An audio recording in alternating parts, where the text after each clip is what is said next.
આપના ઉમેદવારો જે જગ્યાએ હતા એ જગ્યાએ એ સીટનું જ્યારે મૂલ્યાંકન આપણે કરીએ તો ક્યાંક આમ આદમી પાર્ટીના કારણે ભારતીય જનતા પાર્ટીને નફો થયો છે. આ વાત સાચી છે.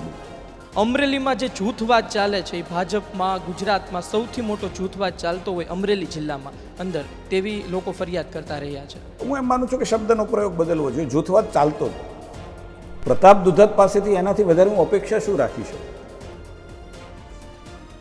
જેને આપણે બીજા શબ્દોમાં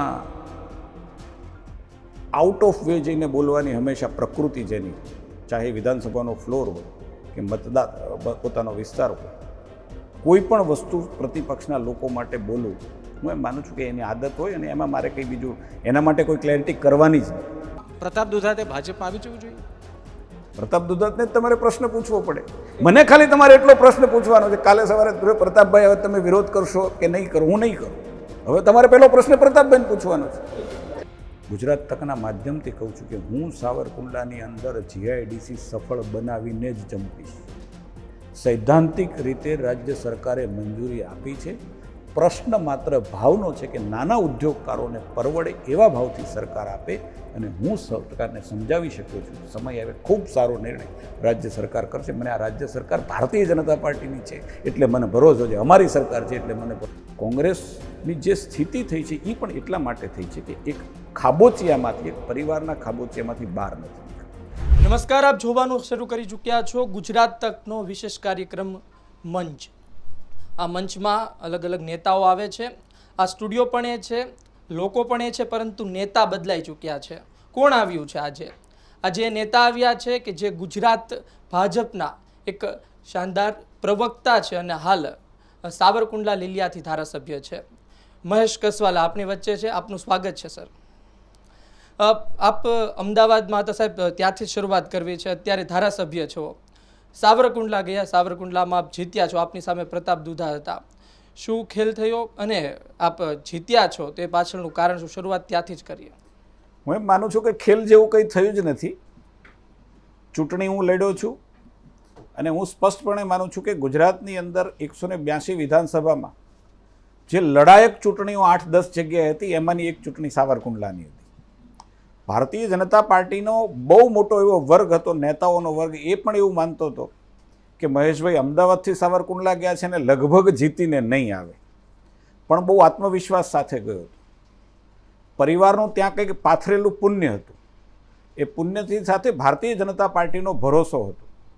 વર્ષો સુધી 30-32 વર્ષથી ભારતીય જનતા પાર્ટીમાં એક વિદ્યાર્થી કાર્યકર્તા તરીકેથી લઈ અને એક પ્રદેશના આગેવાન તરીકેની મેં જર્ની કાપી હતી. જનજન સુધી હું ત્યાં પહોંચેલો હતો. મારું કામ રાજકીય ક્ષેત્રનું ત્યાં નહોતું, પરંતુ વતનને કારણે મારું આવવા જવાનું ને ત્યાંની કેટલીક સમસ્યાઓના સમાધાનમાં ક્યાંક નાના મોટો હિસ્સો મારો પણ હતો ને એટલા માટે મને ભરોસો હતો કે સામે પક્ષે પણ મજબૂત ઉમેદવાર છે.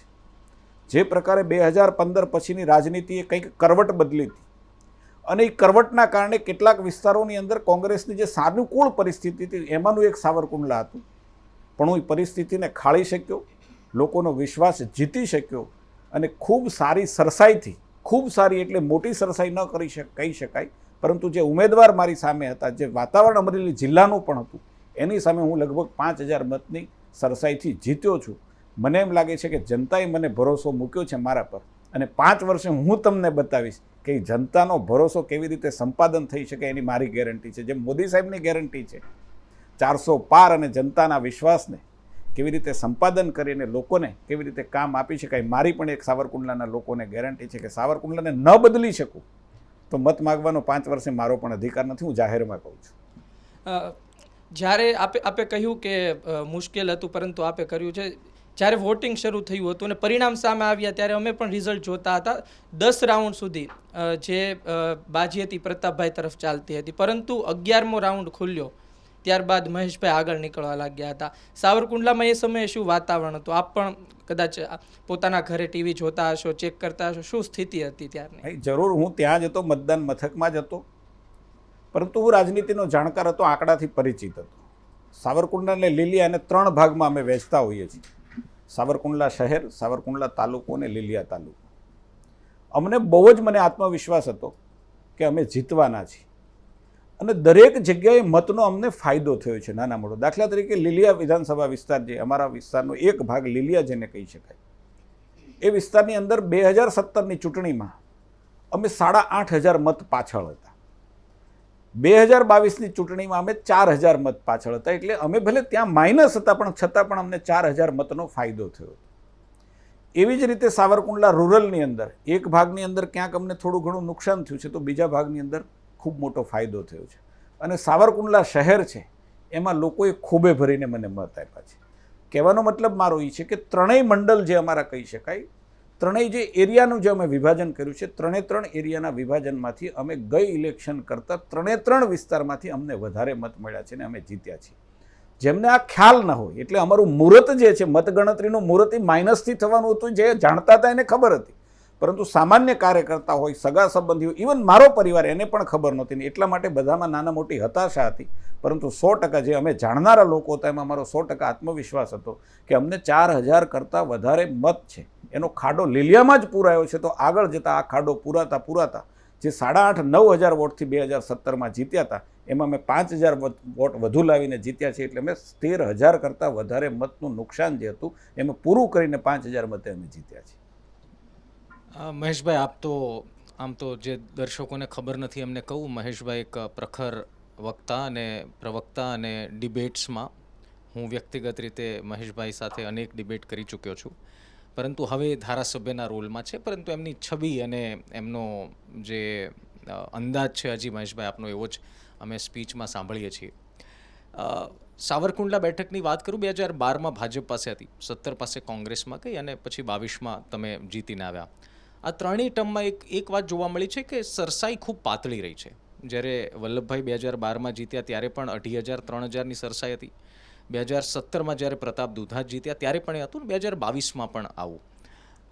સામાન્ય રીતે જોતા હોય છે કે વેવમાં CR પાટીલની નવસારી બેઠકની વાત હોય, લોકસભાની કે પછી ધારાસભ્યની 2022ની કોઈ પણ વાત હોય, પરંતુ ખૂબ ઓછી એવી બેઠકો છે જ્યાં આવું સતત જોવા મળ્યું છે. એની પાછળ શું કારણ માનો છો? કે જનતા હજી કોઈ પણ પક્ષ ઉપર વિશ્વાસ નથી કરી શકતી, કે પછી વ્યક્તિગત હોઈ શકે?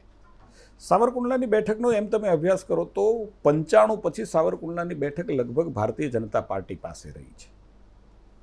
નો ડાઉટ 2017થી 2022 સુધી કોંગ્રેસ પાસે ગઈ. જેમ તમે કીધું કે વીવી વઘાસિયા, વલ્લભભાઈ વઘાસિયા બહુ પાતળી સરસાઈથી જીત્યા હતા, અને એનું કારણ પણ અપક્ષ ક્યાંક મતનું વિભાજન હતું.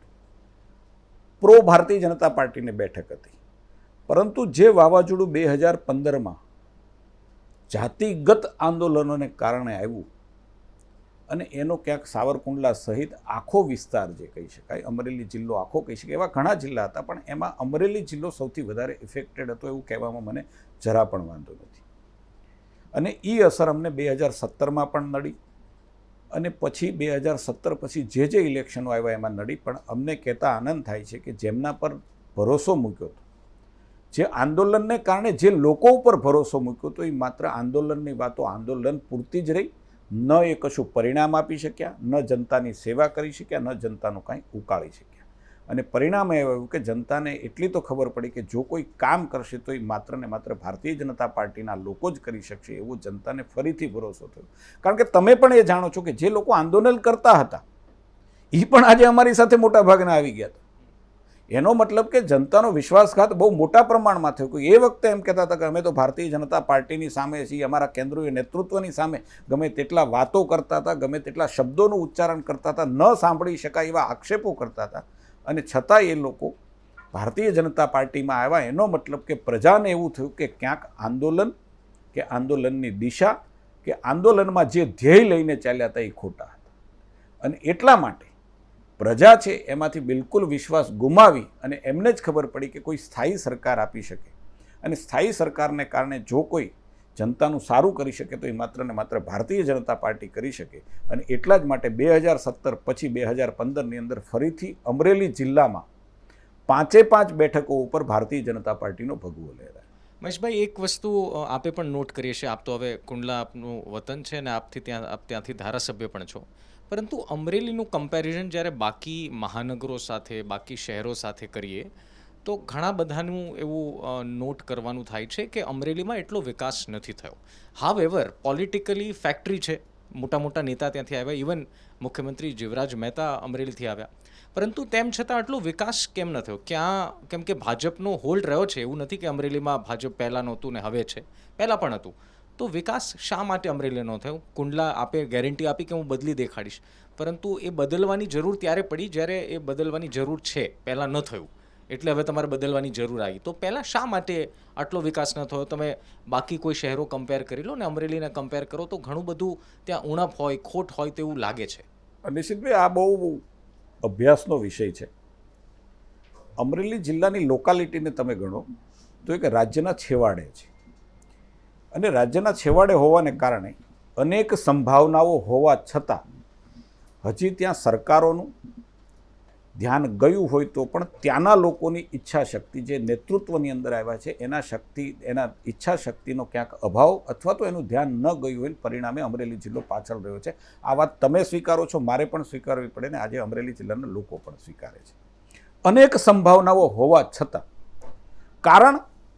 કારણ કે જે પ્રકારે ગુજરાતની અંદરને 3 ભાગને આપણે વહેંચીએ, ઉત્તર ગુજરાત, મધ્ય ગુજરાત ને દક્ષિણ ગુજરાત અને સૌરાષ્ટ્ર, તો હું એમ માનું છું કે તમે એટલા માટે હું આપને કહું છું કે તમારા અભ્યાસની અંદર આ કામમાં આવશે. અમારે ત્યાં ટ્રાન્ઝિટ પબ્લિક નથી કે આમથી તમે દિલ્હીથી આવો, બધી જ ટ્રાન્ઝિટ પબ્લિક રાજસ્થાનથી આવો તો ઉત્તર ગુજરાતમાં થઈને અહીંયા આવે. અમદાવાદ આપણું સેન્ટર છે, ગાંધીનગર. પહેલી બાજુથી તમે મધ્યપ્રદેશ, મહારાષ્ટ્રથી આવો તો તમારું ઉત્તર ગુજરાત ને મધ્ય ગુજરાત થઈને લોકો આવે ને એના કારણે એ વિસ્તાર ઉપર ફોકસ વધારે રહ્યું છે. સૌરાષ્ટ્રથી દરિયા કિનારો છે, અને દરિયા કિનારાની અંદર પણ અમરેલી જિલ્લો એકદમ સાઇડ લાઇન થયેલો જિલ્લો છે, સાઇડમાં છે. રાજકોટ ડેવલપ થયું, જુનાગઢ ડેવલપ થયું, ઇવન પોરબંદર પણ જૂના વેપારને કારણે, વિદેશના વેપારને કારણે પોરબંદર પણ ડેવલપ થયું, પણ સંભાવનાઓ હોવા છતાં ન ડેવલપ થયું. એના કારણોમાં પહેલું કારણ એની લોકાલિટી છે, બીજું કારણ જવાબદેહી છે. જે લોકો જલ્દી લિટરેટ થયા, જે પબ્લિક જલ્દી લિટરેટ થઈ, એના નેતાઓ પાસેથી જવાબ માગવા મળે. એમાં અમારો જિલ્લો ક્યાંક પાછળ રહ્યો.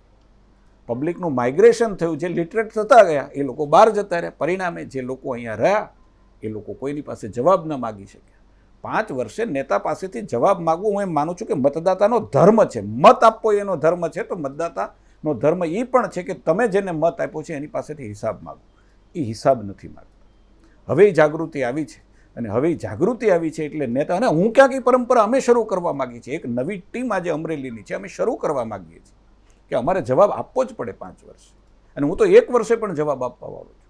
નિશ્ચિતભાઈ, 1 વર્ષની અંદર 663 કરોડ રૂપિયા રાજ્ય સરકારમાંથી લાવી એની યોજનાઓ ક્યાંક મંજૂર કરાવી છે, ક્યાંક ટેન્ડર લેવલે છે, ક્યાંક એની સૈદ્ધાંતિક મંજૂરી આપી અને સાવરકુંડલાની અંદર નવો આયામ વિકાસનો શરૂ કર્યો છે. મેં 1 વર્ષની બુક આપી છે સાવરકુંડલાને. હું 5 વર્ષ આપવાનું છું. કામ કયા સ્ટેજે છે, કેટલા પૈસા સરકારમાંથી આવ્યા છે, ક્યાં એ વપરાય છે.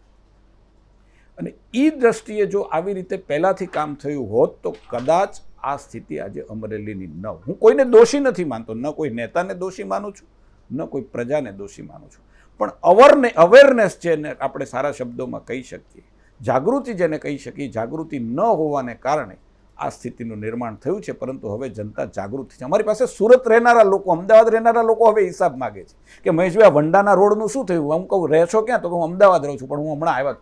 હું આને સારી નિશાની ગણું છું કે તમે અમદાવાદમાં રહીને પણ કે સુરતમાં રહીને પણ તમારા વિસ્તાર માટેની ચિંતા કરો છો, ચિંતા કરો છો, અને જનપ્રતિનિધિને તમે ફોન કરીને હિસાબ માગો છો, એની ઉઘરાણી કરો છો. હું એમ માનું છું કે આવનારા દિવસોની અંદર આ ખૂબ સૂચક સાબિત થશે. અમારે પણ જવાબ આપવા પડે એટલે અમારી પણ તીવ્રતા કામ કરવાની વધી. એને હું લોકશાહીની અંદર સારી નિશાની ગણાવું છું. ને હવે જે જાગૃતિ અમરેલીમાં આવી છે, એક નવી ટીમ, યંગ ટીમ, અત્યારે જે ટીમ છે 5 ધારાસભ્યો, યંગ ટીમ છે, અમે 100% પરિણામ લાવીને બતાવશું એટલો અમને ભરોસો છે. મહેશભાઈ, આપના મતે અમરેલીમાં મજબૂત ઉમેદવાર કોણ છે? બધા જ મજબૂત છે. સ્થિતિ એવી છે, ખાસ વાત કરીએ સ્થિતિ એવી છે બેનાજી, હું બહુ ભારતીય જનતા પાર્ટીનો સ્વર્ણિમ યુગ ચાલે છે. હું બિલકુલ આઉટ ઓફ વે જઈને કહું તો ભારતીય જનતા પાર્ટીને નરેન્દ્ર મોદીના નામે મત પડે છે. મારામાં વિશ્વાસ હોય કે ન હોય, પરંતુ જનતાને નરેન્દ્ર મોદીમાં વિશ્વાસ છે. અને એટલા માટે આજે તો હું એમ માનું છું કોઈ પણ ઉમેદવાર ભારતીય જનતા પાર્ટી ઊભો રાખશે એટલે મજબૂત જ હશે.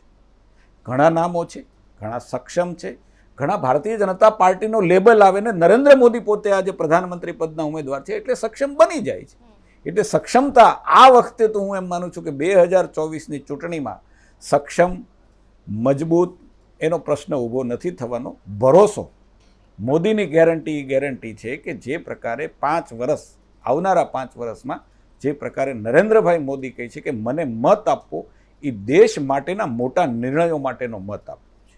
મત આપો એટલે 2047ની અંદર દેશ જ્યારે 100 વર્ષની આઝાદી થાય અને ત્યારે સ્વર્ણિમ ભારત બને એની નીંવ રાખવા માટેનો મત આપવાનો છે. એટલા માટે જે કોઈ ઉમેદવાર હશે એ મજબૂત હશે, પણ સક્ષમ તમને હશે. કોણ મજબૂત લાગે છે? એક બેના નામ બધા જ લેવા હોય મજબૂત તો. લાગે છે બેન. ભારતીય જનતા પાર્ટીનો બૂથનો કેમ કે કાર્યકર્તા, હું આપણે confusion હજી દાખલો અમરેલી આપું, બેઠક ઉપર છે. હું આપણે દાખલો આપું કે ભારતીય જનતા પાર્ટીનો એક બૂથનો કાર્યકર્તા એની સાથે ભારતીય જનતા પાર્ટીનું લેબલ લાગી જાય અને ભારતીય જનતા પાર્ટીનું કલ્ચર લાગી જાય તો એ દેશનો ગૃહમંત્રી પણ બને ને દેશની ભારતીય જનતા પાર્ટીના પ્રમુખ પણ બને.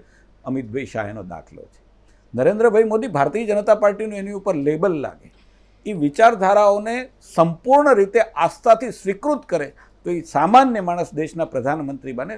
દરેક વ્યક્તિમાં ઈશ્વરે નાની મોટી શક્તિઓ મૂકી છે, પરંતુ એ શક્તિઓને બહાર લાવવા માટે જો ભારતીય જનતા પાર્ટીનું પ્લેટફોર્મ મળી જાય તો હું એમ માનું છું કે દરેક વ્યક્તિ, ચાહે ઉમેદવાર હોય ચાહે કાર્યકર્તા હોય, એ સક્ષમ હોય. મહેશભાઈ, ભાજપમાં અત્યારે ભરતી મેળો સૌથી વધારે ચાલે છે એવું કહેવાય, તો શું એવું લાગી શકે છે કારણ કે આંતરિક રીતે જે પ્રકારે એક બાદ એક કોંગ્રેસી પછી આમ આદમી પાર્ટીના નેતાઓ આવી રહ્યા છે, તો આંતરિક ક્યાંક ને ક્યાંક વિખવાદો એવું લાગે છે? હમણાં થોડા સમય પહેલાં ભલે નનામી પત્રિકા વાયરલ થઈ હતી, પરંતુ એવી વાત કરવામાં આવી હતી કે જે જૂના કાર્યકર્તાઓ છે ભાજપ સાથે જોડાયેલા, એમને અનામત આપો, એ નેતાઓને અનામત આપો, એવી વાત થઈ હતી. તો શું લાગે છે કે આ પ્રકારની જે અત્યારના રણનીતિ ચાલે છે ભાજપમાં કે જે આયાતી ઉમેદવાર લઈને આવે છે અને પછી એમને કોઈને કોઈ હોદ્દો આપી દેવામાં આવે છે, તો શું ભાજપ માટે આગામી સમયમાં આ વાત નુકસાનકારક સાબિત થઈ શકે છે?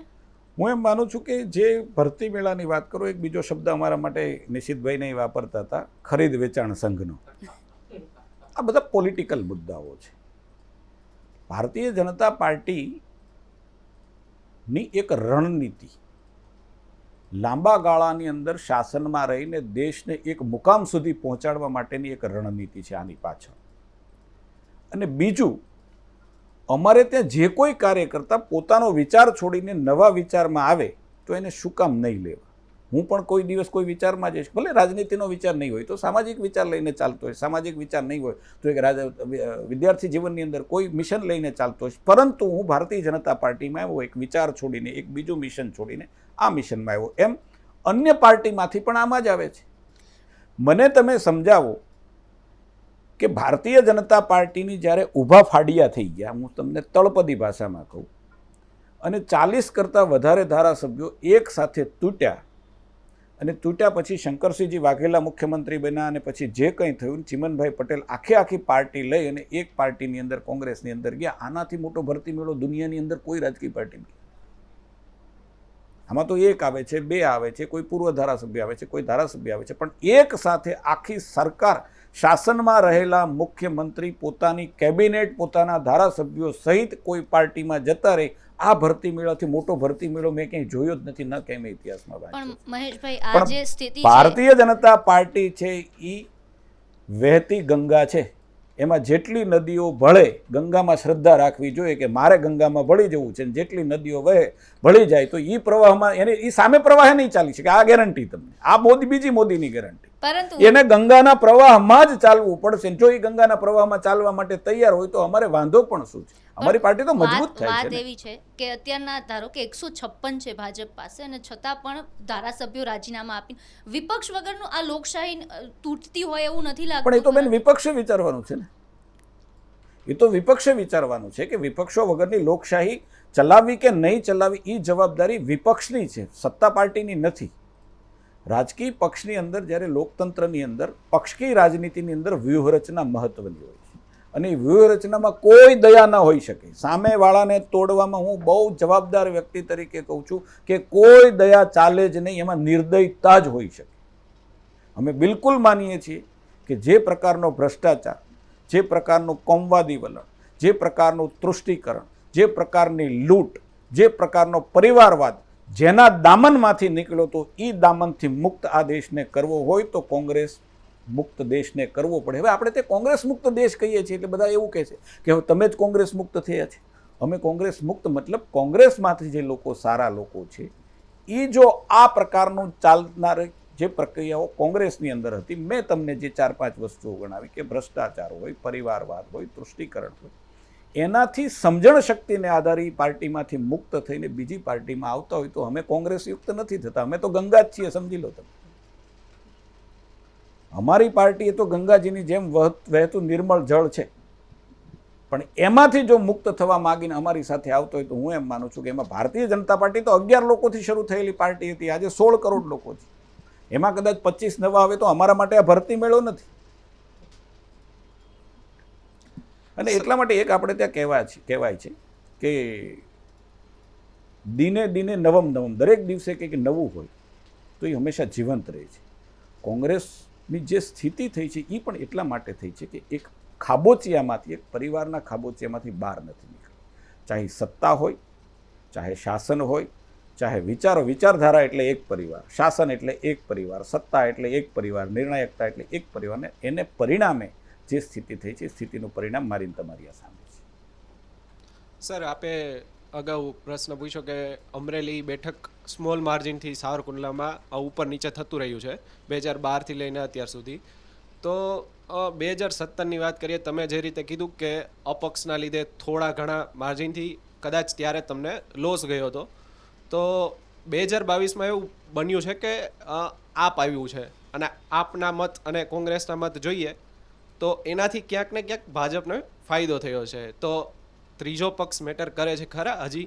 કારણ કે જે રીતે આમ જોવાઈ રહ્યું છે, વાત થઈ રહી છે કે ત્રીજો પક્ષ એટલો ઇમ્પોર્ટન્ટ નથી, આપ આવે છે તો પણ કાંઈ ફેર નથી પડતો, પણ અહીંયા તો ફાયદો થયો જ છે ને. તમારી વાત સાચી છે, પણ આપના ઉમેદવારો જે જગ્યાએ હતા એ જગ્યાએ એ સીટનું જ્યારે મૂલ્યાંકન આપણે કરીએ તો ક્યાંક આમ આદમી પાર્ટીના કારણે ભારતીય જનતા પાર્ટીને નફો થયો છે. આ વાત સાચી છે બિલકુલ. ક્યાંક નુકસાન પણ ગયું છે. મારા વિસ્તારની વાત જો હું ગણું તો મારા વિસ્તાર જે છે એ વિસ્તારની અંદર આમ આદમી પાર્ટીના ઉમેદવાર એ કોંગ્રેસ પ્રેરિત ઉમેદવાર હતા. તમારા કરતાં મને ત્યાંની વધારે ખબર હોય, કારણ કે એને મારી સાથે આવવું હતું તો પણ એ વખતના કોંગ્રેસના જે મારી સામે લીડરો હતા, લડતા હતા, એમણે એમને નથી આવવા દીધા. એનો મતલબ કે ત્યાં જે મારા વિસ્તારની અંદર આમ આદમી પાર્ટીના ઉમેદવાર હતા એ ભારતીય જનતા પાર્ટીને નુકસાન કરવામાં હતા. નહીંતર કદાચ હજી હું 2-3 હજાર મત વધારે જીત્યો હોત. એટલે દરેક સીટે એનું તમારે જો તમે મૂલ્યાંકન કરો, એનો અભ્યાસ કરો તો દરેક સીટે ક્યાંક ને ક્યાંક અલગ થતું હોય છે. મારી સીટ માટે આ સ્થિતિ હતી. મહેશભાઈ, આ વખતે જે લોકસભા 2024ની ચૂંટણી છે, તમે એમ વાત કરી કે કોઈ પણને ઉતારો, માણસ મોદીને જોઈને વોટ આપવાના છે, તો શું લાગે છે કે આ વખતે મોદીને જોઈને વોટ આપશે કે કોઈ કેન્ડિડેટને જોઈને વોટ આપશે? હું એમ માનું છું કે એક આખો વેવ ઇન્દિરા ગાંધીનો પણ મેં જોયો છે અને મારી યાદશક્તિમાં છે. દેશની જનતાએ સંપૂર્ણ ભરોસો ઇન્દિરા ગાંધીમાં મૂક્યો હતો. એ પછી ઇન્દિરા ગાંધીની હત્યા પછી રાજીવ ગાંધી એક વેવ ચાલ્યો, સહાનુભૂતિનો વેવ, અને એક ઇતિહાસ નવો સર્જો રાજીવ ગાંધી. એ સહાનુભૂતિનો વેવ હતો. ઇન્દિરા ગાંધીનો વેવ એ લીડરશિપનો વેવ હતો. અટલજીનો એક વેવ હતો. અટલજીનો વેવ એ એક એવો વેવ હતો કે એક દિગ્ગજ નેતા, એક લોકપ્રિય નેતા, એક કર્ણપ્રિય નેતા, એક ભારતનો દેશનો એક સામાન્ય નાગરિકમાંથી અટલજીની આ યાત્રા હતી. એને સાંભળવાનો પણ એક વર્ગ એવો હતો, એને કામને એન્ડોર્સ કરવાવાળો હતો. અને હવે જે છે એ નરેન્દ્રભાઈનો યુગ છે પરફોર્મન્સવાળા નેતા. દેશની અંદર કોણે પરફોર્મન્સ આપ્યો, દેશની અંદર કેવો બદલાવ આવ્યો, બદલાવને સામાન્ય માણસથી અનુભવી શકે એવો બદલાવ પહેલી વખત આ દેશની અંદર જોવા મળ્યો છે. ચાહે તમે કોઈ પણ સેક્ટર દેશનું લઈ લો, વિકાસના કેટલાય સેક્ટરો છે, કોઈ પણ સેક્ટર તમે પાણીના પીવાથી માંડી અને ઇન્ફ્રાસ્ટ્રક્ચરથી માંડી, હેલ્થથી માંડી, શિક્ષણથી માંડીને કોઈ પણ સેક્ટર લઈ લો, સામાન્ય માણસ છે એ બદલાવ અનુભવે છે. ને એના આ વેવને કારણે આજે નરેન્દ્રભાઈ ઉમેદવાર 100% ઉમેદવારની એક વેલ્યુ છે, પાર્ટીની એક વેલ્યુ છે, પરંતુ લીડરશિપ છે, આ સમયની અંદર લીડરશિપ પણ બહુ મોટો માયનો રાખે છે, બહુ મોટું મહત્ત્વ છે. અને હું 100% એવું માનું છું, આઉટ ઓફ વે જઈને આપને કહું કે નરેન્દ્રભાઈનો વેવ છે ને એના આધારે મોટા ભાગના વોટ પડવાના છે. મહેશભાઈ, આપે પહેલાના એક સવાલમાં જવાબ આપતા કહ્યું હતું કે અમે પાંચેય ધારાસભ્ય સાથે મળીને કામ કરી રહ્યા છે, યંગ છે, વાત સાચી, તમે નવા આવ્યા છો, કૌશિકભાઈ નવા આવ્યા છે, પણ તમને એવું નહીં લાગતું કે ત્યાંની સ્થાનિક લોકો છે ત્યાં એ લોકો કહેતા રહે છે કે મહેશભાઈનું એક કાર્યાલય છે, એક કાર્યાલય દિલીપભાઈ સંઘાણીનું છે, કૌશિક વેકરિયાનું છે, જે લોકો અત્યારે હોદ્દામાં નથી મોટા, એ લોકોના પણ કાર્યાલય છે. એટલે અમરેલીમાં જે જૂથવાદ ચાલે છે એ ભાજપમાં ગુજરાતમાં સૌથી મોટો જૂથવાદ ચાલતો હોય અમરેલી જિલ્લામાં અંદર, તેવી લોકો ફરિયાદ કરતા રહ્યા છે. હું એમ માનું છું કે શબ્દનો પ્રયોગ બદલવો જોઈએ. જૂથવાદ ચાલતો હતો, આજે અમરેલી જિલ્લો એક છે. અને હું તમને બહુ વિશ્વાસ સાથે કહું, જો અમે જૂથવાદમાં હોત તો આ 5 સીટ આવત જ નહીં. અમે એક થઈને લડ્યા છીએ, નેક થઈને લડ્યા છીએ. અને આજે પણ અમારી સર્વસંમતિ છે કે ભારતીય જનતા પાર્ટી જે અમારા નામો આપ્યા છે પાર્લામેન્ટરી અંદર, બોર્ડની અંદર જે કોઈ નામો ડિસ્કસ થયા છે, હું નામમાં પડવા નથી, કોઈ પણ નામ સાથે ભારતીય જનતા પાર્ટી જેને મેન્ડેટ આપશે, અમે 5 ધારાસભ્યો સહિત દિલીપ સંઘાણી હોય કે રૂપાલા સાહેબ તો લડે છે પોતે, પરંતુ અમે જે ઉમેદવાર હશે એમાં કોઈ પણ પ્રકારના વાદ વિવાદ જૂથવાદ વગર એ ટ્રેમેન્ડસ વિક્ટરી હશે અમારી. અમરેલીમાં અત્યાર સુધીમાં જે લોકસભા જીત્યા છે એના કરતાં વધારે મતથી જીતવાના છે, આ નક્કી છે. અને મારા વિસ્તારની વાત કહું તો મારી ગેરંટી છે કે હું જીત્યો છું એના કરતાં 5 ગણા મત વધારે મળશે. બરોબર છે, તમે કહી રહ્યા છો, પરંતુ અમરેલી લોકસભામાં આવતી ગારિયાધાર સીટ, ત્યાં શું થયું હતું 2017માં? આજે ત્યાં આમ આદમી પાર્ટીના ઉમેદવાર છે સુધીરભાઈ વાઘાણી, તો 5 સીટ તો આવી ગઈ, પરંતુ તે સીટ પર શું કાચું કપાયું? હું માનું છું કે એ ભાવનગર જિલ્લો આવે છે, અમારા જિલ્લા કરતાં જુદો જિલ્લો છે. જ્યારે જિલ્લાની વાત કરીએ છીએ તો હું અમરેલી જિલ્લાની કરું છું, પણ એ વાત સાચી છે કે આ બાજુ ભાવનગર, આ બાજુ વિસાવદર, આ બાજુ બોટાદ, 3 જગ્યાઓએ 100% આમ આદમી પાર્ટીને સફળતા મળી છે. સફળતા મળી છે કે નિષ્ફળતા મળી છે, પાર્ટી તરીકે 100% આમ આદમી પાર્ટીને સફળતા મળી છે, હું 100% સ્વીકારવું પડે.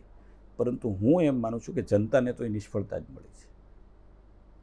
પોતાનો કિંમતી મત આપ્યો છે, 5 વર્ષ માટેનો આપ્યો છે, વિકાસ માટેનો આપ્યો છે, કામ માટેનો આપ્યો છે.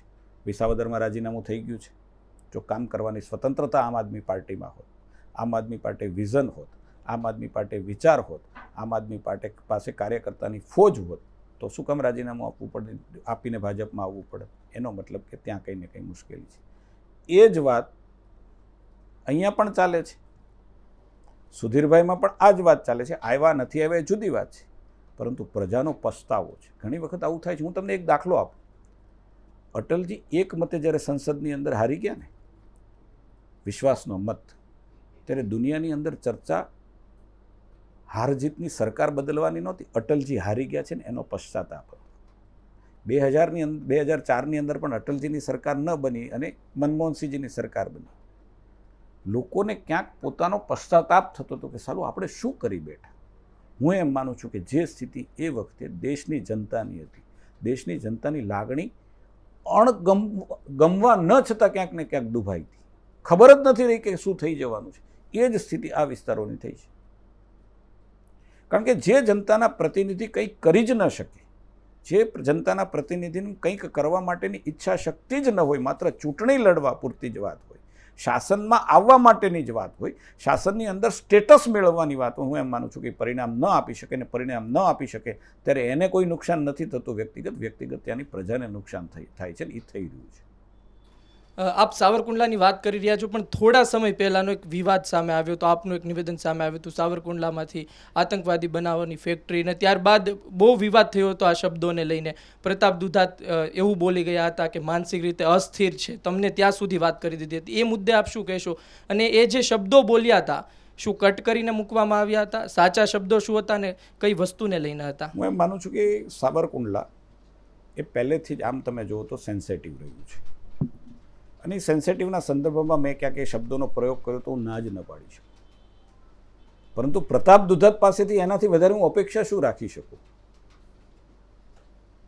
જેને આપણે બીજા શબ્દોમાં આઉટ ઓફ વે જઈને બોલવાની હંમેશા પ્રકૃતિ જેની હોય, ચાહે વિધાનસભાનો ફ્લોર હોય કે પોતાનો વિસ્તાર હોય, કોઈ પણ વસ્તુ પ્રતિપક્ષના લોકો માટે બોલવું, હું એમ માનું છું કે એની આદત હોય અને એમાં મારે કંઈ બીજું એના માટે કોઈ ક્લેરિટી કરવાની જ ન હોય. હું બોલ્યો મુદ્દો શું હતો? મુદ્દો આ જ હતો કે જે પ્રકારે સાવરકુંડલાની સ્થિતિ ભૂતકાળની અંદર રહી હતી અને એ સ્થિતિમાંથી સાવરકુંડલાને એ ખોફમાંથી બહાર લાવવો જ પડે, અને 100% એમાંથી એ ખોફમાંથી અમે બહાર લાવવા માટેની અમારી પૂરી તૈયારી છે. મહેશભાઈ, તમે વાત કરી કે વડાપ્રધાન મોદીને જોઈને બધા મત આપશે, પણ કેન્ડિડેટ પણ મેટર કરે ને. આજે સાવરકુંડલામાં મહેશભાઈની જગ્યાએ નિશિતભાઈ હોય જે મહુવાથી બિલોંગ કરે છે, તો કદાચ નિશિતભાઈને ઓળખતા ન હોય તો મત ન પણ મળે, કારણ કે જનતાનું કામ તો સ્થાનિક કેન્ડિડેટે કરવાનું છે. એટલે આ વારે વારે સંભળાયું છે, આપ નહીં, ઘણા બધા નેતા કહે છે કે મોદીની વિચારધારાને મત મળે છે અથવા તો મોદીની એક વેવ ચાલી છે.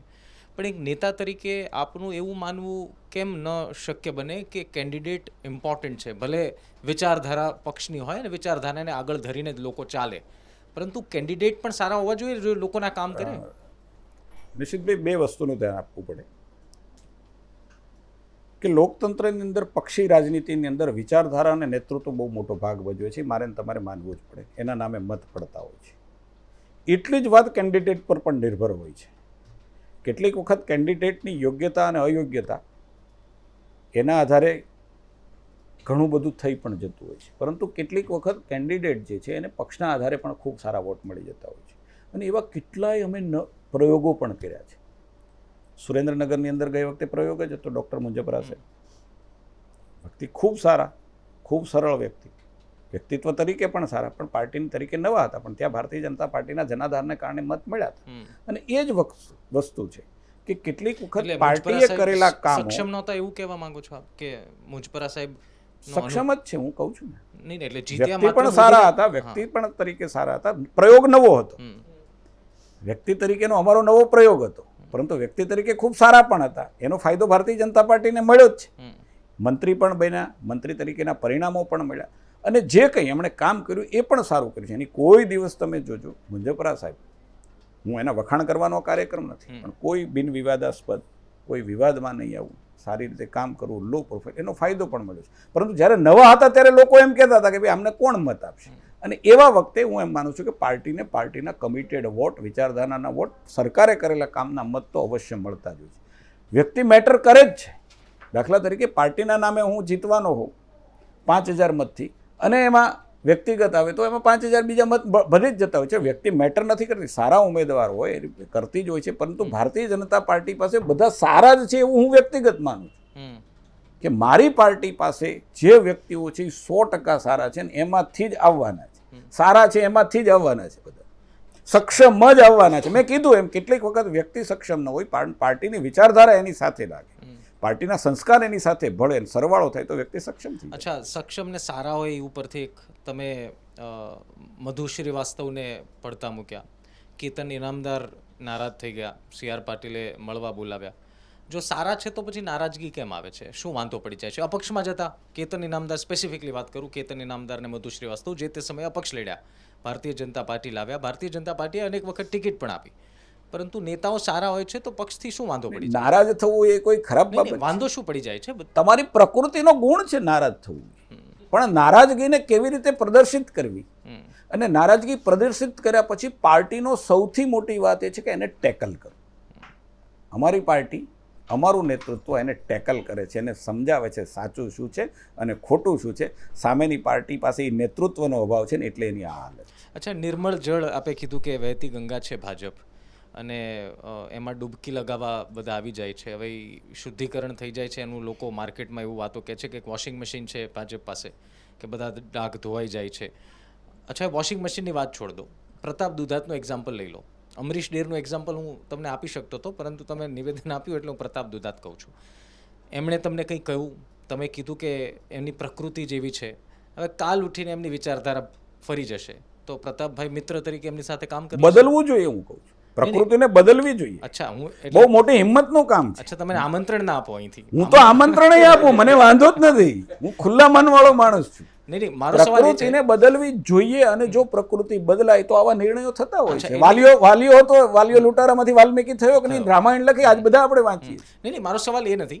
પ્રકૃતિ તો વ્યક્તિગત છે, બદલવી જોઈએ કે ન બદલવી જોઈએ એમનો નિર્ણય છે, પરંતુ જે તમે એ તો માનો છો કે એમની પ્રકૃતિ આવી છે, હવે કાલ ઉઠીને ભારતીય જનતા પાર્ટી એમને આવકારે તો તમે ફ્લેક્સિબલ રહેશો અમરેલીમાં, સાવરકુંડલામાં? હું બિલકુલ ફ્લેક્સિબલ એના માટે નહીં, બધા માટે હોઉં છું, પણ પ્રકૃતિ બદલવી એનો વિષય છે. હા, નહીં એમને અને હું બહુ ચોક્કસપણે નિશિતભાઈ માનું છું કે પ્રકૃતિ બદલાશે ત્યારે જ એના મનમાં એવો વિચાર હશે કે હું મારે ભારતીય જનતા પાર્ટીમાં જવું છે. આ પણ નક્કી જ છે. અચ્છા, આવી ગયા ભારતીય જનતા પાર્ટી, એમને આવકારી લીધા, પ્રતાપ દુધાત આવી ગયા, પ્રકૃતિ એની એ રહી જે તમે માનો છો, તો શું કરશો? શક્ય નથી. પ્રકૃતિ બદલાય તો જ એને એ વિચાર આવે. તમે સમજો, ત્યાં સ્ટોપ છે. પ્રકૃતિ બદલાય તો જ યુટર્ન વાગે છે. આ બહુ જ નક્કી છે. અમારી પાસે કેટલા લોકો આવ્યા. અચ્છા, આપને શું લાગે છે હું આપને પ્રતાપ દુધાતે ભાજપમાં આવી જવું જોઈએ? પ્રતાપ દુધાતને તમારે પ્રશ્ન પૂછવો પડે.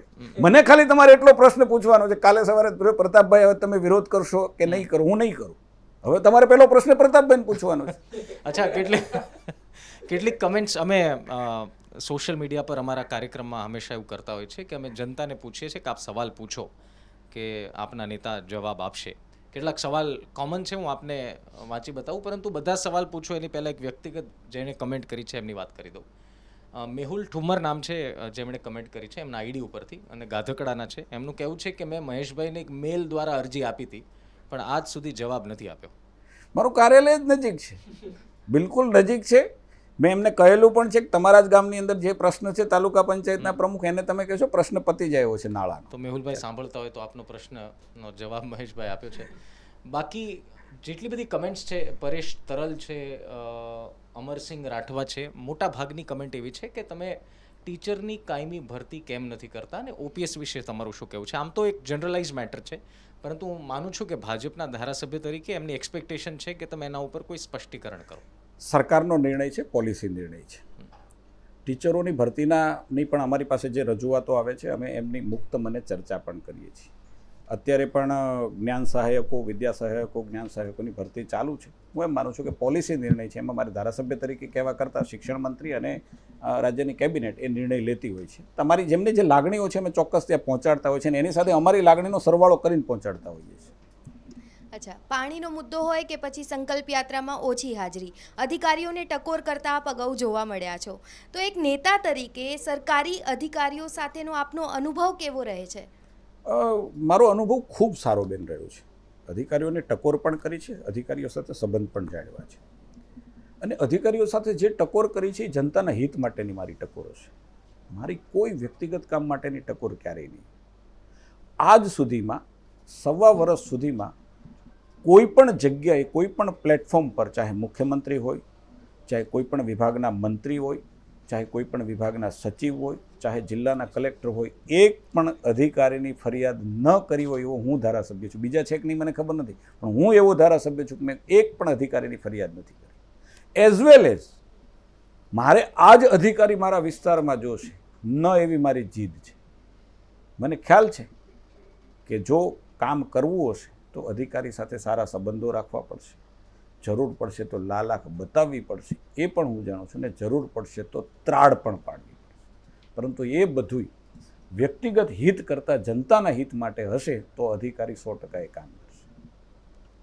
સર, અગાઉ વાત થઈ કે તમે કીધું કે લોકોએ આપને ચૂંટી છે અથવા તો બીજા પક્ષને ચૂંટ્યો છે, તો એમાં પક્ષને ફાયદો છે, લોકોને નુકસાન છે. પણ લોકોએ ચૂંટ્યા એનો મતલબ કે ક્યાંક ને ક્યાંક લોકોને પક્ષથી તો તકલીફ જ હતી ને, એટલે જ તો બીજા ઓપ્શન બાજુ વિચાર્યું છે કે જે પણ હોય કે એનો શું વિચારે. બટ શું તમને એવું લાગી રહ્યું છે કે પક્ષના કારણે નારાજ છે લોકો એટલે બીજો પક્ષ? હું એમાં બહુ માનતો નથી. એટલા માટે પક્ષથી નારાજ હોત તો 156 સીટ જ ના આવે. ના, એટલે પર્ટિક્યુલર જે બેઠક, પર્ટિક્યુલર ગારિયાધારની જો તમે વાત કરો તો ગારિયાધારની અંદર ક્યાંક બીજા અનેક પરિબળો એમાં કામ કરતા હોય છે. ચૂંટણીની રાજનીતિમાં હું જાહેર મંચ પરથી એની ચર્ચા ન કરી શકું, પરંતુ એવા કેટલાક પરિબળો હોય ને, પરિબળોને કારણે બહુ નાના માર્જિનથી હારજીત થતી હોય છે. આવા જ પરિબળો ત્યાં થયા છે અને એને કારણે આ પરિણામ આવ્યું છે. દુર્ભાગ્ય છે, જનતાનું દુર્ભાગ્ય છે કે આ પરિણામ ત્યાં મળ્યું છે.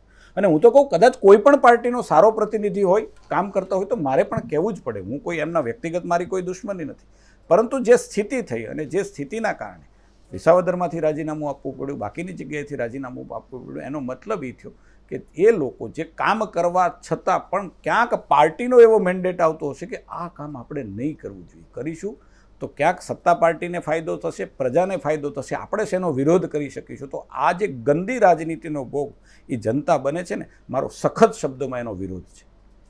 મહેશભાઈ, તમને કહ્યું એમ કે અમે લોકો પાસેથી સવાલ મંગાવ્યા હતા, તો ફેસબુક પર એક મયુર રબારી કરીને છે, તેમનો સવાલ છે કે ભાજપના ધારાસભ્યો કે સાંસદો ગમે તેટલી લીડથી જીતે પણ પેપર લીક હોય, મોરબીનો કાંડ હોય, લઠ્ઠાકાંડ હોય, ત્યારે કોઈ પણ મુદ્દે અવાજ ઉઠાવવાની હિંમત કે પરવાનગી તેમને નથી હોતી.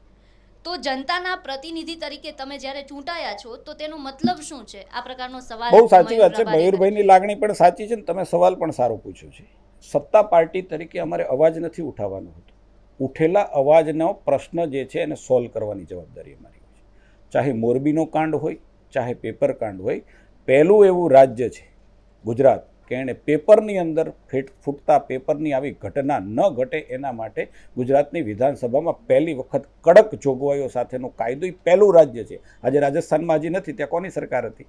નથી. બીજા રાજ્યોમાં પેપર ફૂટે છે, ત્યાં હજી આ કાયદો નથી.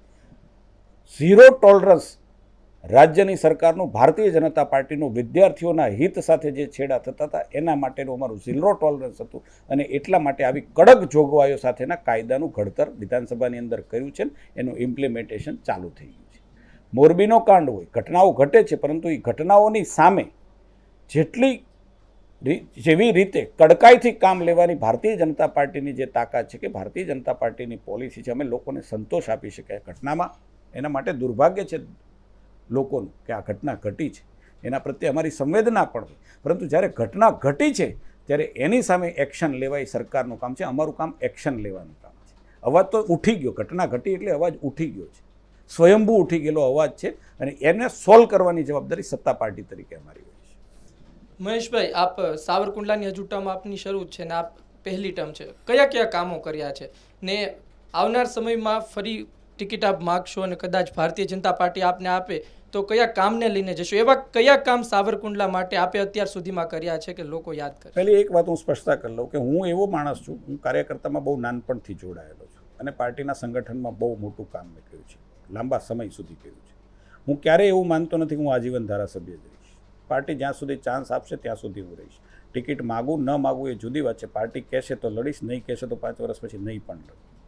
બીજી વાત, મારી જવાબદારી મહેશ કસવાલાને જીતાડવાની નથી 5 વર્ષ પછી સાવરકુંડલામાં ભારતીય જનતા પાર્ટી મહેશ કસવાલા ધારાસભ્ય હતા એટલે મહેશ કસવાલાની જવાબદારી એ છે કે હું 5 વર્ષ એવા કામ કરું કે તે મહેશ કસવાલા સિવાયનો બીજો કોઈ મહેશ કસવાલાની ટિકિટ ભારતીય જનતા પાર્ટીના લેબલ પર મળે તો એ જીતવું જોઈએ. આ મારી જવાબદારી છે. કામની હું આપને વાત કરું કે સાવરકુંડલાની સમસ્યાઓથી હું બહુ પરિચિત હતો. પીપાવાવનો નિશિતભાઈ પાયો નખાયો. પીપાવાવ પોર્ટનો પાયો લગભગ 85ની આજુબાજુ 80થી 85માં નખાયો અને એને વેગવંતો બનાવ્યું ચિમનભાઈ 90માં. 90થી સાવરકુંડલાની વચ્ચોવચ્ચ જે પ્રકારના ટ્રેલરો, જે પ્રકારના મોટા ટ્રકો, જે પ્રકારના લોડેલ વાહનો નીકળતા હતા, સાવરકુંડલાની બજારને પાસ કરવી એટલે માથાનો દુખાવો. ચૂંટણી પહેલાં હું ધારાસભ્ય નહોતો ત્યાં બાયપાસ થાય એની અમે જહેમત હતી અમારી. એક રેલવેના પ્રશ્નને કારણે વાર લાગી એવી હતી. મેં સચિવશ્રીને વિનંતી કરી, અમારા સાંસદ ત્યારે નારાયણભાઈ હતા, અમે સંયુક્ત રીતે એ જહેમત લઈ અને ચૂંટણી પછી એ અધૂરો રહેલો બાયપાસ 3 મહિનાની અંદર પૂરો કરી અને સાવરકુંડલાને 30 વર્ષની જે સમસ્યા હતી એમાંથી મુક્તિ અપાવી. અમારે ત્યાં વિજપડી ગામ છે, આપે કદાચ જોયું હશે, ત્યાંના કોઈ હશે તો એમને ખબર હશે. વિજપડીની વચ્ચોવચ્ચથી વર્ષોથી રાજુલાથી મહુવા જનારા હેવી વ્હીકલો ત્યાંથી ચાલે છે, વચ્ચોવચ્ચ અને નાની બજાર. કોઈનું ધ્યાન એના પર નથી ગયું, આજ સુધીમાં કોઈનું ધ્યાન પર નથી. મારી પાસે માગણી આવી, હું બહુ સ્પષ્ટતા સાથે કહું છું, નથી મને ત્યાંની, કારણ કે ત્યાંની જનતાએ જો ટેવાઈ ગઈ છે. હમણાં જ મેં સભામાં કીધું હતું કે આપણે પણ ટેવાઈ ગયા છીએ કે આવું જ ચાલવાનું છે. આપણે જિંદગી આ સાથે જ કાઢવાની છે કે આ વાહનો બજારમાંથી નીકળે ને આપણે અહીંથી ચડીએ તો કલાકે બજારની બહાર નીકળીએ, 2-3 વખત રિવર્સ બસ મારે ત્યારે વળાંક વળે. આ જિંદગીથી આપણે પણ ટેવાય. મને ખ્યાલ હતો કે હું વિદ્યાર્થી સાવરકુંડલા ભણતો હતો અને રાજુલા જતો હતો ત્યારે કઈ સ્થિતિ હતી. 3-4 વખત એસટી બસ પાછી લઈ, આગી લઈ, પાછી લઈ, પછી વળતી હતી. મારા મગજમાં સેટ હતું. મેં પહેલી વખત વિજપડીમાં બાયપાસ હમણાં જ શરૂ કરાયું છે. એનું ખાતમુહૂર્ત હમણાં 5 દિવસ પહેલાં જ મેં કીધું કે વિજપડીની અંદર રાજુલા બાજુથી જે વ્હીકલો આવે એ વિજપડીમાં સિટીમાં આવ્યા પહેલાં સીધા જ મહુવા રોડે હાઈવે પર ચડી જાય. મહુવાથી આવનારા રાજુલા વાળા બહારનો જે હેવી વ્હીકલ છે એ ગામમાં જવાને બદલે સીધા. આ કામ નાનું નથી. જનતાની મૂળ સમસ્યાઓ કઈ છે અને કેટલા વર્ષની સમસ્યા. તો આ બંનેને બાયપાસ એકમાં શરૂ થઈ ગયો છે સાવરકુંડલામાં, અહીંયા કદાચ 6 મહિનાની અંદર શરૂ થઈ જશે, એને મુક્તિ મળશે. પાણીની સમસ્યા, હવે સરકાર, નિશિતભાઈ તમે અભ્યાસ કરો કે સરકારોના કામ કરવાના આયામો બદલાઈ ગયા. પહેલાં સરકારો 20 વર્ષ પહેલાં સરકાર હતી એ બેકમાં કામ કરતી હતી, ભૂતકાળની અંદર કામ કરતી હતી. સમસ્યા સર્જાય છે એટલે આપણે કરવું પડે કે પાણીની તંગી છે તો ડંકીનો દાર નખાવો અને ડંકી ત્યાં મૂકો. ડંકી એટલે તમને ખબર છે હેન્ડપંપ. સમસ્યા સર્જાયા પછી કેટલા વર્ષે થતું હતું મને ખબર નથી. અમારે ત્યાં સ્થિતિ હતી બાપ વીજળીનું કનેક્શન માગે ત્યારે દીકરાને મળે, 18 વર્ષે મળે. બાપ 40-45 વર્ષનો હોય ને કનેક્શન માગ્યું હોય તો બાપા જતા રહે પછી દીકરાને મળે. આ સ્થિતિ હતી. આજે એ સ્થિતિમાં બદલાવ છે. અમે પ્રોએક્ટિવ થઈને ભવિષ્યના વિચારને આધારે કામ કરીએ છીએ. આવનારા 50 વર્ષમાં આજે દાખલા તરીકે સાવરકુંડલાની જનતાને એક વ્યક્તિએ 70 લીટર પીવાનું પાણી પહોંચાડીએ છીએ. એક વખત અમારે ત્યાં પાણીની શોર્ટેજને કારણે માઇગ્રેશન થયું, આ તમે બધા જ જાણો છો.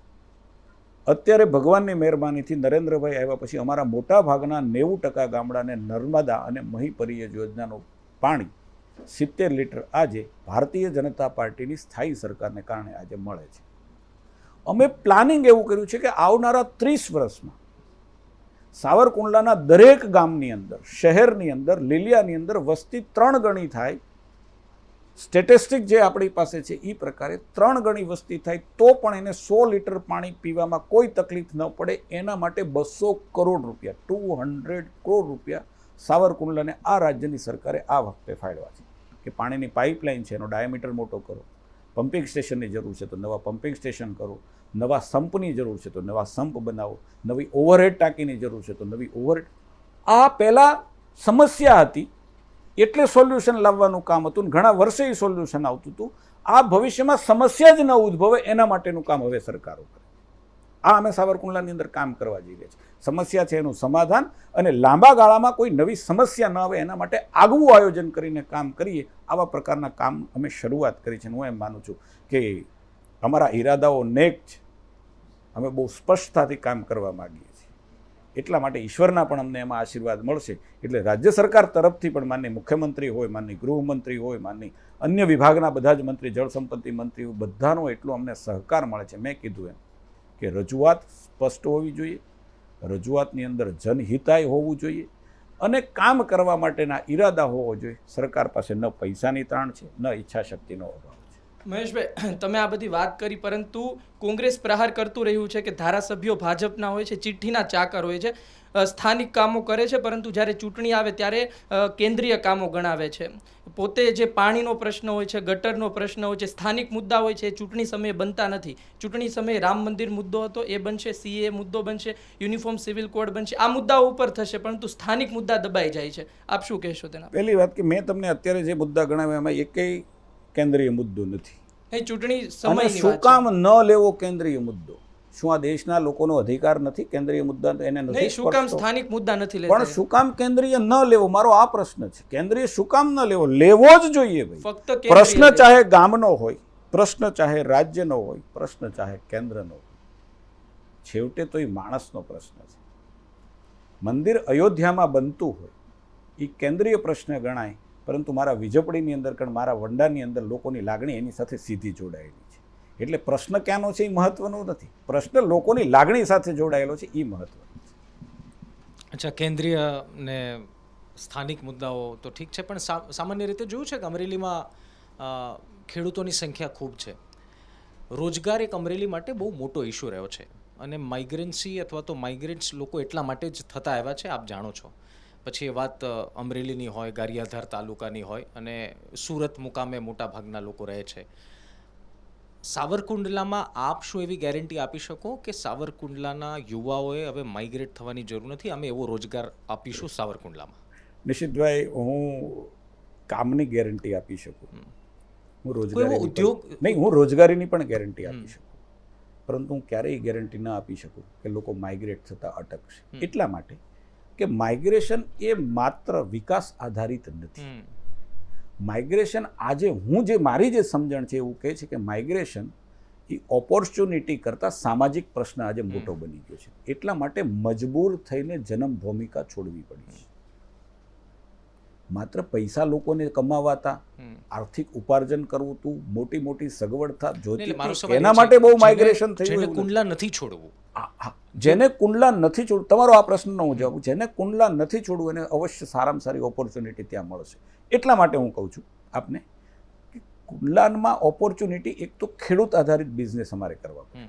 ત્યાં વોટર આધારિત બિઝનેસ હું બહુ સમજું છું એટલા માટે કે અમારે ત્યાં પાણીની ડેફિસિટીવાળો વિસ્તાર છે આખો અમરેલી જિલ્લો. એટલે વોટર બેઝડ ઉદ્યોગ ત્યાં ક્યારેય ન આવી શકે. જો આ જાહેર મંચ ઉપરથી કહું છું, અમારે ત્યાં એન્જિનિયરિંગ ઉદ્યોગ, ખેતી આધારિત ઉદ્યોગ જ આવી શકે ને એના માટેના અમારા સંપૂર્ણ પ્રયાસો છે. અમે માનનીય મુખ્યમંત્રીશ્રીને પણ કીધું છે કે કોટન ઇન્ડસ્ટ્રીઝ માટેનો ફ્રી ઝોન તમે અમને અમરેલી જિલ્લાને કરો, અમારા માટે ખૂબ મોટી ઓપોર્ચ્યુનિટી ત્યાં છે. કૃષિ આધારિત કોઈ ઉદ્યોગો ત્યાં આવતા હોય તો એના માટેની ખૂબ ઓપોર્ચ્યુનિટી છે. એન્જિનિયરિંગ ઉદ્યોગ આવતા હોય તો એના માટેની ખૂબ ત્યાં ઓપોર્ચ્યુનિટી છે. નિશિતભાઈ, હું કહું છું આપને, ગુજરાત તકના માધ્યમથી કહું છું કે હું સાવરકુંડલાની અંદર જીઆઈડીસી સફળ બનાવીને જ ચંપીશ. સૈદ્ધાંતિક રીતે રાજ્ય સરકારે મંજૂરી આપી છે. પ્રશ્ન માત્ર ભાવનો છે કે નાના ઉદ્યોગકારોને પરવડે એવા ભાવથી સરકાર આપે, અને હું સરકારને સમજાવી શક્યો છું. સમય આવે ખૂબ સારો નિર્ણય રાજ્ય સરકાર કરશે. મને આ રાજ્ય સરકાર ભારતીય જનતા પાર્ટીની છે એટલે મને ભરોસો છે, અમારી સરકાર છે એટલે મને ભરોસો છે.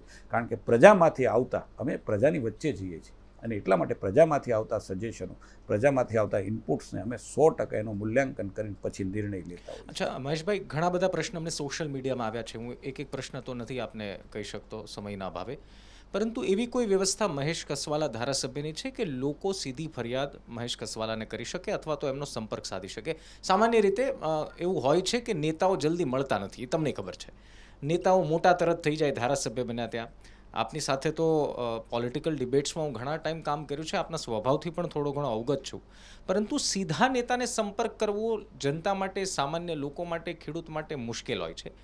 તો સાવરકુંડલા લીલિયાની જનતા માટે એવો કોઈ માર્ગ છે કે સીધા મહેશભાઈના ટેબલ સુધી પહોંચો, નિરાકરણ કહો અને એનો મુશ્કેલી કહો અને નિરાકરણ લઈને પાછા? માનું છું કે એક જનરલ પ્રશ્ન તમારી પાસે આવ્યો છે કે નેતાઓનો સીધો એપ્રોચ માટે.